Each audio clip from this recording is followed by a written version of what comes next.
Good afternoon, my friends. Good afternoon. Okay, today's video is going to be a little out of order compared to what I have coming up. So for those of you that don't know, I just traveled out of Winnipeg. I did a 31-day trip, 30 nights in my tent. I did a West Coast tour, and that tour is called the World in My Eyes tour, which I am starting to slowly work on. So what I want to do is say thank you to everybody that was instrumental in helping me on my journey. Now, as you guys know, I do a lot of the hitchhiking. Actually, I love to do the hitchhiking. I get into the little towns across Canada. I get to see the backbone, the workers, you know, the coal miners, the pipeline workers, the farmers, all the people that are really integral into building the backbone of Canada. I love it. So I just did thousands and thousands of kilometers around Western Canada. For example, I left Winnipeg, we went in through Regina, in through Calgary, up down Icefields Parkway, Saskatchewan Crossing, Banff, just to name a few of the cities, down to Coleman, Blairmore. We climbed over mountain passes such as Deadman's Pass, Pinto Pass, Sunset Pass, just to name a few. We did like 8 mountain passes, maybe even more. I have to. So right now I am in Southern Ontario as I make my way on my Eastward journey with my channel. And yeah, so I just, for all the people that were instrumental in getting me out there, I just want to say a big thank you, a cheers,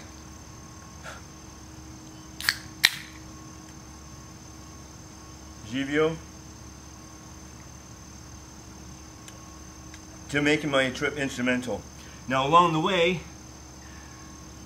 people were asking what in the hell is in the bag. So how can I stay out for 31 days? All I did on this trip was one resupply. So I carried 9 days of food, and then I did one resupply in Banff, and then we did it again. So what I wanted to do, because I have 1.6 thousand gigs of video I recorded and 2,600 pictures, still pictures, I have a lot of information processed, and it is going to take a while. So in fairness to the people that were interested in what I was doing, how I was doing it, where I was getting to, and the whole 9 yards, we're going to take a look at what I carried after the hike. Let's roll an intro, and we'll get into it.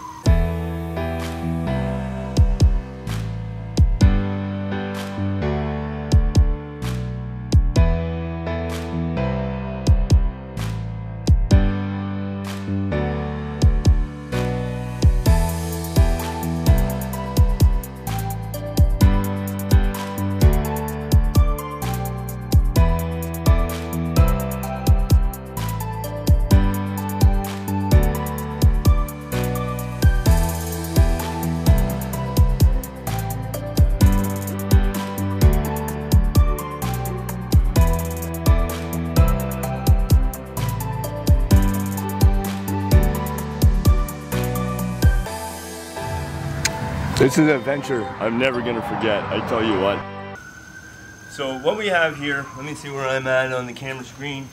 Maybe we'll move you up here just a little bit. Now, this is the monster. That's what he's always been called. He is a 1999 model version of a Gregory. It's a 90 liter +5+5. If you hear dogs in the background, those are my family members, and so don't mind them. Yeah, so this thing is looking pretty darn small right now, and I don't believe I've taken anything out of him other than what I've consumed along the way. This is basically how he was set up, except I was wearing my gaiters the whole time. Like I say, it's a 1999 model, and I am still rocking it, and I'm going to continue to rock it as far as I can. On the outside, we have my climbing helmet because I was solo. I did solo everything. All my 31 days over the mountain passes by myself was solo, and I didn't feel that there was anything wrong with protecting the old noggin, right? So here, I get myself in the frame here just a little bit as well. So yeah, plus it also held my GoPro. My GoPro, which you'll see in my camera kit, was purchased brand new just for this trip. And now I'm horrified that it records in H.265 and all my systems only run on H.264. So there's going to be a long process of trying to convert the video so that I can make it into a usable product. On the outside here, sleep pad, purchased this brand new, just a foam closed cell, thermarest, Z light, and yeah, love it. Just for sitting in water and stuff like that, or sitting on the side of the trail, sitting on with damp logs, and also protected my air mattress from punctures at night, so that was good. Of course, Nalgene bottles. I always carry my Nalgene bottles. I have 2 of them on board. On this side of the monster is my tent stakes, but also within inside the tent stake is also, as it's hanging out the side here, is my collapsible fishing pole, which I did carry fishing gear on this trip. On the other side of the bag, just the gaiters. We pull them off. These are I almost slept with them on. I just love my gaiters. These are like from 2017. We can go through all the individual pieces should you guys want to. That's fine. On this compartment here, this is what I call the utility shed. So inside the utility shed, we have stuff like the trowel for scooping or digging your cat hole for the, morning business. My long handle spoon, which also has a tool on it for my MSR, for my Whisper Jet winter stove. Wood saw, which some of this stuff I used and some of this stuff I didn't. Now the wood saw, I didn't use it at all because there was fire bans every single where that I went. But I did use it for trail maintenance. Every time I wanted to have a break and there was trail maintenance to be done on any single trail that I was on, and I was on a lot of trails, guys, I did do some trail maintenance with that. Fillet knife, part of the fishing kit. We did do some fishing. We did not get to use a fillet knife, unfortunately. Magic marker, that was for in case I needed to card up because I am a hitchhiker, but I didn't even bother this trip. And here's just my eyeglasses. Bear spray, which would always be on the outside of my bag. Obviously, my toothbrush and toothpaste, and the holder for the bear spray. So that's all that's on that side. This compartment here is dedicated strictly to water. Water is the life necessity, obviously, and therefore I keep just my water stuff in here. Oh, and my fishing reel, just simply because that was the best place for it. Water bag. This is the MSR Drum Light. It's a 6 liter. This thing is a game changer, ladies and gentlemen. As you'll see throughout the video, just a game changer. You can carry your water to camp. You don't have to keep running down the streams to fill up a liter at a time. Crossing the prairies with a hitchhike. This bag was full. And up and over Dead Man's Pass, I believe it was Dead Man's Pass or Sunset Pass. I camped up there, so this bag was full. Just a great, lightweight piece of kit to ensure that you have hydration. Awesome. Maps. I actually have maps on this trip. I bought maps as I went, and we can get into that stuff later. Oh, what the hell just dropped on my head. And then we're going to do another video about this too. This is the Katadyn Hiker Pro water filter. But what I didn't realize when I left is that there's a blemish on this, on the casing of the filter itself. So we're going to do a little bit of a video and see what kind of customer service Katadyn offers their customers, and we're going to cover that in a separate video to see what they're going to do about a defective filter. But yeah, so I did, because you guys know that I don't usually do a lot of water filtering along my way, but because of the duration, the amount of time that I was going to be out on trail, usually I'm back before Giardia or beaver fever would kick in.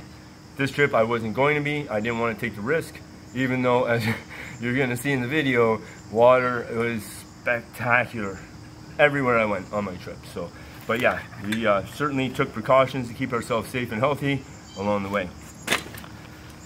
The brain of the kit, the brain of Monster. Let's pull them off here. Now, I haven't really done anything with this stuff when we look in here, the first thing that you're gonna see is the first aid kit. We're gonna go through what my first aid kit has, because I'm gonna guarantee you it is way different than your first aid kit or anybody else's that you see. Extra plastic bags, everything got you know, encased in zippies. My knife, which was on the other side, I take the bear spray and the knife off my pack when I'm hitchhiking. I don't need to be looking like a threat on the side of the highway. I want to be the friendly, clean looking, professional guy out there. So the bear spray and the knife, they're on me when I'm in the wilderness. When I'm hitchhiking, these things are put away, obviously. Sure as my safety as well. So, all right, on my little key fob here, this is my emergency contact numbers. In case something does happen to me and they find me in pieces and my bag laying there, they will be able to know exactly who I am. That gets clipped onto the inside of the bag.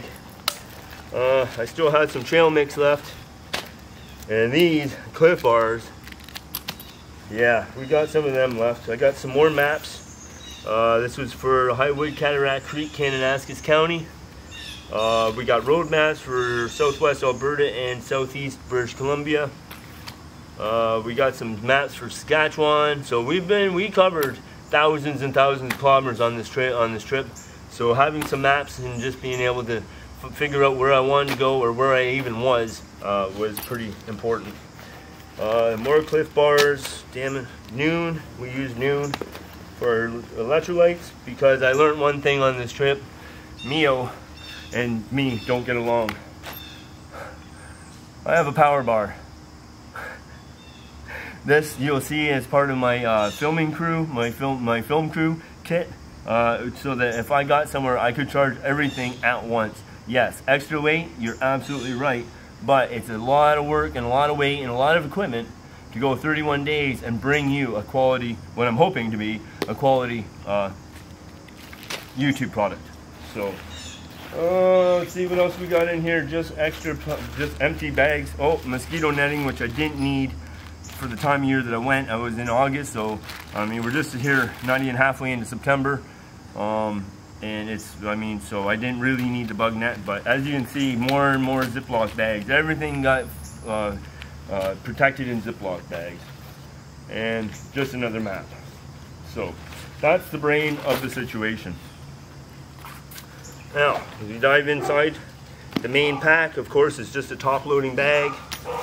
As you can see, we got somewhere on it, and that's my family member Eli behind me. Come here, Eli. Hey, come here. Come here. He doesn't want to say hi yet. Anyways, we got the rain gear. It always usually sits at top. And then we have camera gear. So we got a strap. We got lenses here, my extra lenses. We got battery packs. I got two 20,000 milliamp battery packs, as you will see throughout the thing. My other Nalgene bottle, because it was empty, just slides inside. The Diddy bag. We can get into the Diddy bag later. My Ursack. Now I purchased this Ursack specifically for this trip to protect my food from grizzly bears. I didn't need to protect my bag from grizzly bears, or my food from grizzly bears, and I didn't see any, but it was just better to be safe than sorry, and I'm amazed exactly how much food one of these things will hold. So what's left for food after my 31 days and my single resupply? We have two Mio Sports because they give me the diarrhea, so we stopped drinking them. We got two ramen noodles left. I got two powder mashed potatoes left because I'm just sick of them. And again, more Cliff Bars because I just can't handle to choke down another one of these awful. Anything is awful, folks. It could be a T-bone steak. If you eat it 31 days in a row, yeah, goodbye. And that's the end of that. So there's our Ursack done. Pillow, I use the Thermarest Airhead pillow. I love this thing. Super light, but getting a good night's rest, especially when you're carrying this bag with 77 pounds, I think, when I left Banff. And carrying that up and over mountain passes, you're going to want a good restorative sleep. A pillow is integral to that. So there we go, there's the pillow. Tarp. I use the tarp I didn't need to necessarily bring the tarp, but I didn't know the way the trip was going to play out. This was, for me, was a free flow kind of trip. So I didn't have an itinerary. I didn't need to be here and here and here and here. I had a few different goals that I had. Hey, Peanut, come on. I had a few different goals that I had. One was Michelle Lakes, 2 was Icefields Parkway, and 3 was Fording River Pass. And to connect all of that and do whatever, it was just a free flow. So I didn't know if I was going to be posting up somewhere. I didn't know weather. I didn't know whatever. So I decided to carry the extra weight. This is a Rabsil Tarp 2. And I did use it. I didn't necessarily need to use it. So, cook set. We can get into the cook set. It's just your MSR pots. I got my burner in there is the how about we just get to that later, because I'm not going to remember every single name right now, even though I've been using it for 31 days straight. I've been carrying the big MSR fuel cans, the ISO Pros, simply because, one, I thought one of these would do my trip, but I definitely didn't account for the fact at elevation you're going to use one heck of a lot more fuel. So yeah, that's that. Tent, of course, the MSR Hubba Hubba NX. It's a 2-person. I've been rocking this. Well, this channel has only seen this tent. So, I got a lot of questions on trail. I got a lot of questions from the people giving me lifts and people in towns and resupplies and stuff like that about what's in the bag. That's why I want to share exactly what I carried for my 31-day trip. For the people that were on trail and wanted to know about what I'm rocking as a tent, as a shelter, it's the MSR. And I'm going to have another video about this on why my gear lasts so long for the abuses that I put it through. And I'm pretty sure that you guys are going to appreciate that video. So that's the tent. Get in here. That was my hiking sweater in the morning, and also my extra layer for sleeping at night. Rain pants, which are extremely heavy. But I talked about the reason why I have these rain pants during the videos. But again, it goes with wind protection, cold protection, and rain protection. My necky, invaluable piece of kit for whatever you need it to be, as well as keeping the bugs out of your ears and your neck warm. Next, we've got the sleep pad. Sleep pad is the Sea to Summit SI, self-inflating. That's just a joke in itself. But I took it because it does have, it's thicker than my Thermarest Pro Light Regular, by twice as thick. So you can smooth out the ground a lot easier with a thick pad than a thin one. And then coupled with the Thermarest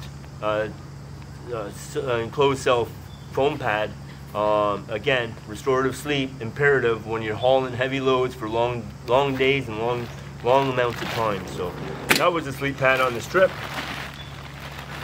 We have our clothes bag. We can take a look at this later. Again, in a compression sack, waterproof compression sack. This is an outdoor research bag. Again, something happens, you want to make sure. And I got hypothermia on this trip. I came down, I couldn't get my boots off. I didn't understand how to put my tent together, and you guys know how many nights my tent's been through. I was in pretty bad shape, but I had a dry sleeping bag, and my sleep clothes in here were nice and dry, and that really helped me to get out of that hypothermic state, and get back into some normalcy. Although it did take quite a long time. It took a long time for me to get a brain system working where I could understand what was going on in life again.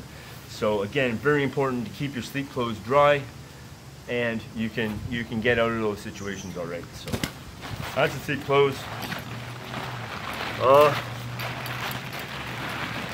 And then after, I guess that's all I got, except for the old sleeping bag. And you guys have seen this one before. It's my Mountain Equipment Co-op sleep bag, which is absolutely, I mean, after 31 days, it is absolutely disgusting. But it was the right bag of choice. This is my medium. This isn't my warmest bag, and it's not my lightest bag either. It's right I have the three, well, I have 4 bags, but I mean, out of the 3 that I choose to always take, this is my medium weight one, you know, the one that's held together with the safety pins. This was a great choice. I'm glad I made the choice to take this guy, and everything worked out well, but as you can see, everything is in need of cleaning and stuff. So, and on top of that, all we did was we took an asbestos bag. Yes, because I worked in asbestos for a lot of years. It's just the perfect width. I wish it was a little bit higher, but it's okay. Some of the stuff that I didn't need to be water protected as much, this just got folded down, and then I packed some more stuff on top, but it certainly kept everything dry and it worked well. And that's the end of Monster right there. So what we'll do, guys, is we'll take a look at some of the individual sections of what I took for food, my cook gear, my first aid kit, my ditty bag. We'll go through all that kind of stuff, and then for anybody that has any questions on why I decided to take what I took, or if you know what my opinion would be on certain things or whatever, please feel free to leave those comments down below. Yeah, so I guess without further ado, we'll take a look at some of the smaller kit parts, and yeah, and that will wrap up everything that I took for 31 days, 30 nights consecutive in the tent. And sometimes that was a little bit on the rough side, you know, like my fast and dirties when I'm hitchhiking, right down to some beautiful setups with mountain vistas, just top notch. So anyways, guys, let's move along to that then. Alright guys, let's get into some of the kit parts of the kit. So clothing was pretty simple, except there's a couple of clothes that aren't in here, which is my hitchhiking clothes. Yes, I took a separate set of hitchhiking clothes because it's much easier to get rides when you don't look like you're just a homeless bum traveling across the country. So the way you look will get you into a car, and then the way you smell and your attitude will keep you in the car a lot longer than being a stinky old bum. So for my extra warmth, I took 2 fleece. So we had this fleece. This is just like a zip up. I love this sweater. It's light. Fleece is great for warmth to weight ratio. And then of course I had the other fleece like I had showed you. So this was everything I took for warmth. Add with my raincoat, my hard shell. So that gives me water protection, wind protection, and trapping the warmth. So I didn't really need all of this, except for the one night I did. But it's about the only time I didn't sleep with this, but I did sleep with all of this, and my necky around my ears and my chin for warmth. So that was I believe that was only one night I had to do that. Of course I had my gaiters, that's part of my clothing system, and my boots. And you guys already know what my boots are. They're the Solomon Gore-Tex synthetic hikers, 6-inch. So in here we got the Polar Extreme sleep socks. I sleep with these, doesn't matter, summer, winter, doesn't matter. I love keeping my feet warm, and these are my go-to. They are big and they are very fluffy and they are very comfy, which leads to a good sleep. So that's that. Of course, my toque, my sleep shirt, long sleeve sleep shirt, same one I jumped out of the airplane with. I just like a full sleeve shirt when I'm sleeping. Track pants, which were a little bit heavy, but I couldn't find my fleece pants before I left, so I just threw my track pants in as my sleep kit. And so a little bit of clothes here, a little bit more than your average, but again, 31 days plus a set for hitchhiking, so it does add a lot. I had 2 pairs of socks, smart wool socks. This is the second pair. The other pair I wore with my hitchhiking clothes, which are not in the bag. 2 synthetic shirts to help dry from the sweat, long sleeve with a shirt went over, and of course you'll notice that this is the company colors of Davy's Dash, black, gray, and red. My daytime wear was synthetic underwear, synthetic long johns, and of course synthetic shorts. And that's what I hiked in with, and then covered my shins over with the gaiters to help protect from, you know, all the tree bashing and rock bashing and stuff like that. So basically that is all of my sleep kit for that. We'll move that aside, we'll move into the ditty bag. Ditty bag, just like an old shaving kit bag, works well. Of course, don't forget, we have the glasses that we did the GoPro guy with. After that, we've got rope. So we got guy lines, extra guy lines. I took all of this off my tarp because I was just tired of fighting with it every time I wanted to get my tarp out. We also have the P550 cord for hanging the tarp, for clotheslining it, and also for fruit hangs. So integral piece of kit right there. Compass on a lanyard with a carabiner, invaluable piece of kit, obviously, when you're heading into the back company to use with your map work. Headlamp, I just pulled my Phoenix lamp, headlamp, which I got as a gift from my brother-in-law. It is kind of like flobbing around a little bit. It needs to be replaced. It's been used a ton. So I went back to my old Coleman CTH15. It's got all your lights on there. It's got your red, your blue, and your 3 spots of white, and then your flasher somewhere on there, if you can see that. It also has a battery gauge on it, which is something that I do appreciate when it comes to a headlamp. So that's that. Bear bangers. We got bear bangers. We took our bear bangers with us. I don't know where the pen is. It's in here somewhere. Yeah, so we got the full bear banger kit. I took 3 of the bangers with me. I didn't obviously have to use any of them, but we are going to do another video on bear bangers.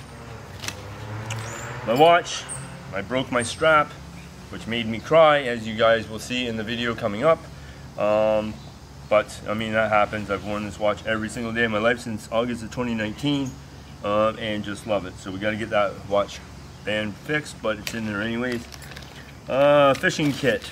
So what we took for our fishing kit was 4 lures, as well as our fillet knife. We use these little things that doctor kindly gave to me. They fell in my pocket. I don't know what happened.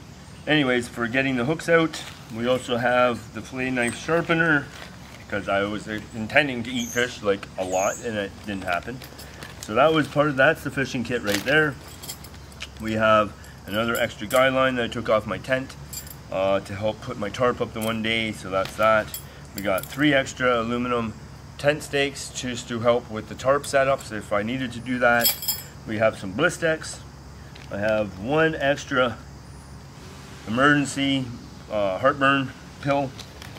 I got my repair kit for my water filter. Hello.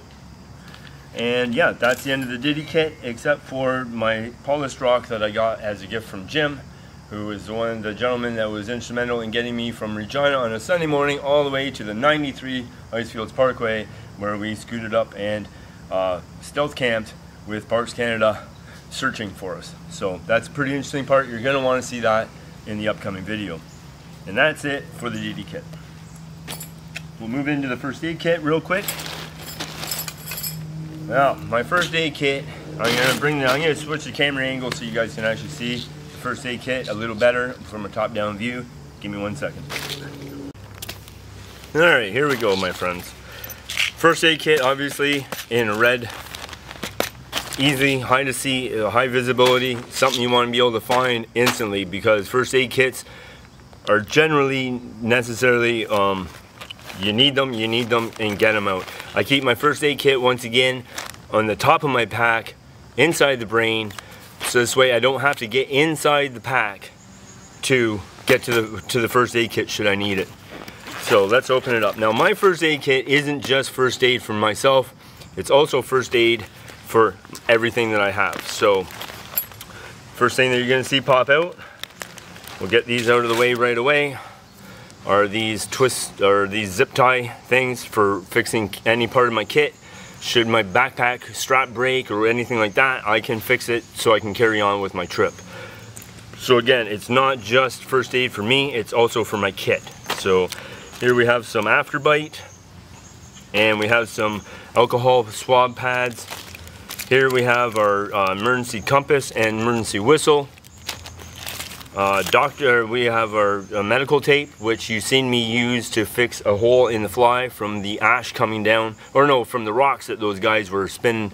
You'll see that, right? There's a bunch of rednecks there in Alberta. They spun a bunch of gravel up on my tent while I was sleeping, and there was 6 of them. They were drunk, and I decided not just to fix the repairs in the morning and move along.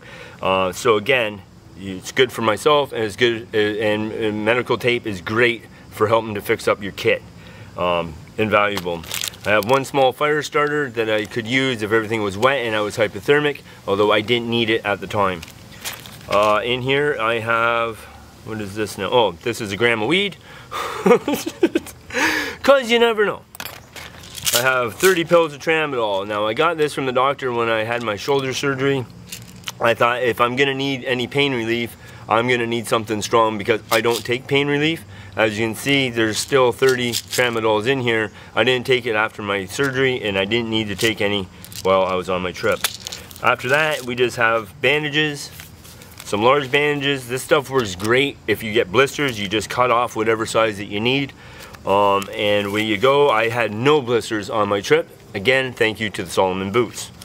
Just assortment of other bandages and stuff like this. We've got your triangular bandage. I got polysporin in case I needed it, a pair of tweezers to get out any slivers, ticks, or anything like that. It's very useful. I also have a spare buckle in here in case one of my buckles happened to break on my pack. I could rig something up and carry on with my trip. Again, a couple more of these zip ties. What do we got here? We got Cool Jet topical, whatever, for burns and stuff. Another alcohol swab, and then just some more medical tapes, safety pins, more bandages, and then down here in the bottom I have water purifying tabs in case I needed them. But I mean, I started making a joke about all the times I was showing you how beautiful and pristine the water was. I didn't need to use these, but again, should I need to, I had them. So you just never know the way something's going to work out sometimes. And I also have some Gastrolyte, which is emergency electrolytes, and it also helps calm down your stomach or anything like that should you be having some stomach issues or anything like that. So that is my first aid kit.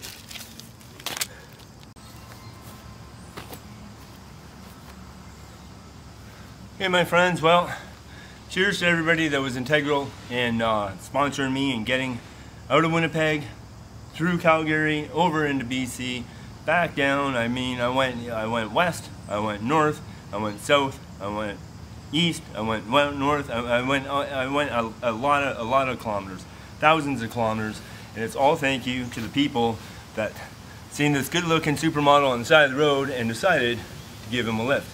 I appreciate it. So cheers to everybody.